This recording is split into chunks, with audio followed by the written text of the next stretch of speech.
መንፈስ ቅዱስ ያደረበት ሰው ምልክቱ አንደኛው ሰው ሳይመርጥ መውደዱ ነው። ሁለተኛው ደስተኛ መሆኑ ነው። ምንም ነገር ቢፈጠር የማይታወክ ልብ ያለው እሱ የመንፈስ ፍሬ አፍርቷል ማለት ነው። ልቡ ለጻድቅ ውኩል ከመአንበሳ፣ ብትሰድቡት የማይከፋው፣ ብታንኳስሱት የማይከፋው፣ ብትተቹት የማይከፋው፣ ያለውን ነገር ሁሉ ብትወስዱበት የማይከፋው፣ ብታዋረዱት የማይከፋው፣ ከወንበር ብታወርዱት የማይከፋው፣ ብትሾሙት የማይፈነጥስ፣ ደስታውም ሐዘኑም የማይነቀነቁት ሰው፣ ደስታ ሲያገኝ ብሎ ትንፋሽ የማያጥር። አይታችሁ ታውቃላችሁ? አንዳንድ ሰው ከዛሬ ጀምሮ 5,000 ብር ተቀጥራል ሲሉት እንዴ በስንት ከበሮ ሊመታው ይችላል? የቀበሮይቱ ደስታ ማለት ነው። ቀበሮ ጣዝማ ትወዳለች እንደሚባለው ጣዝማ ስታገኝ ኧረ ጣዝማ አገኘው እናንተ፣ ኧረ ጣዝማ አገኘው እናንተ ብላ ዙራ ስትመጣ ጣዝማ የለም።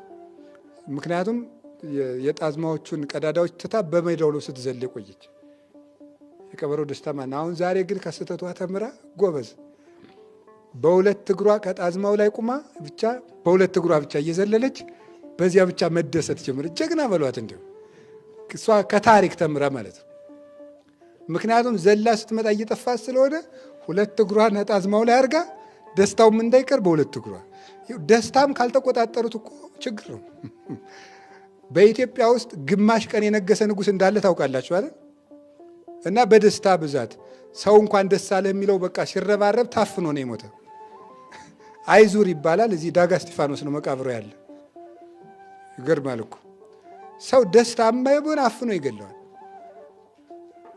ስለዚህ ደስታውም የማያቀለው ሰው እንደው በቀላል ነገር እንከፍ የማይል ሰው፣ ሐዘንም ደግሞ የማይነቀንቀው ፊቱ ጥቁር የማይል ዛሬ ደህና ናችሁ ብሎ በነጉ መስገድ የማይል ወጥ ሰው ማለት ነው። ደስታ እጁን እግሩን እንኳን እየቆረጣችሁት ደስ የሚለው የሐዋርያት አያችኋት ያቺ ማለት ነው። የሐዋርያት ምዕራፍ 5 ላይ ወወፁን ዘይትፌስሱ እስመ ከፈሎሙ ጸጋ መንፈስ ቅዱስ፣ ተገርፈው ሲወጡ ተደስቶ መውጣት። እስቲ አስቡትም አምላክ እንኳን ተገርፈን እስቲ እንደ አንድ ቃል ተናግሮን ሰው ፊታችን እንዴት ጨልሞ እንደምንወጣ ተመልከቱት። ፍሬ ፍሬ ፍሬ ይሏቸዋል። ይሄ ነው ይሄን የምናፈረው ዘመዶች። የምንደሰተው ከሰው ጋር እየኖርን መደሰት አይቻልም። ይዋጡ ነው። ምክንያቱም ለምንድን ነው ከሰው ጋር እየኖርን መደሰት የማንችለው? የምንፈልገውን ነገር ሁሉ ሌሎች ሰዎች ምን ያደርጉታል? ይፈልጉታል። ስለዚህ ምን ያደርጋሉ? ይሻሙናል። ስለዚህ ከሰው ጋር እየኖሩ ሙሉ ደስታ መደሰት አይቻልም። ታዲያ መደሰት ከፈለግን ምን ማድረግ ነው? ሰዎች በሚሰጡንም በሚነሱንም ነገር አለመደሰት። እንግዲያ በማን መደሰት? ሁል ጊዜ እላችኋለሁ ተፈስሑ ዘልፈ በማን? በክርስቶስ። ሰዎች ጥሩ ሰላምታ ሰጡንም አኩርፈው ሄዱም እኛ ለመከፋት ነው። ያን ነው ማሰብ። እስኪ አንድ ጥያቄ ልጠይቃችሁ። አሁን እዚህ መካከል ንስሐ ገብታችሁ የዚህ እንግዲህ የገዳሙ አጠቃላይ ንስሐ አባት አበምኔቱ ናቸው። ንስሐ ሰጥተዋችሁ ልትቆርቡ ተዘጋጅቷቸዋል። ፍታት ዘወል ደግሞ ሁላችሁ ቁርባን ቅረን። ሰው እንደተሰበሰበ ምናምንቴ አታፍርም አሁን ልትቆርብ ቢሏችሁ ወይም ቢሉን አታፍሪም ቢሉም እንደምትሰማችሁ እውነት ሌላ ቀን ቤተክርስቲያን እንመጣለን ወይ ነው? አባ ሙሴ ጸሊምን ጳጳሱ በዚህ ቀን እንድትቀድስ አለው። እሺ ብሎ ተዘጋጅቶ መጣ። ሊቀድስ መጣ። ልብሱን ለብሶ ሊገባ ሲል ውጣ ጠቋራ፣ ደግሞ አንተ ልትቀድስ ምናምን አለው። እሺ ብሎ ሄደ። ከዚያ በኋላ አቡነ ቀሲሳቸውን ሂድና እስቲ ከፍቶታል አልከፋውም ማረጋግጠን አለው። ቢሄድ አልከፋውም። እግዚአብሔር ሲፈቅድ ነው ሁሉም የሆነው። ይገባኛል፣ አዎ ውስጤም ጠቋራ ነው ብሎ ደስ ብሎት ፊቱ ፍግግ ብሎ ተገኘ። አልከፋውም አለው። አዎ እና ቀድስ በለው። ተመልሶ ቀደሰ። ደግሞ ሁለተኛ አስቀድስ ብንባል እሺ እንላለን ወይ ነው? እንዲያው እኮ እኔ ሳስበው ነው ማምላክን አልፈልግም።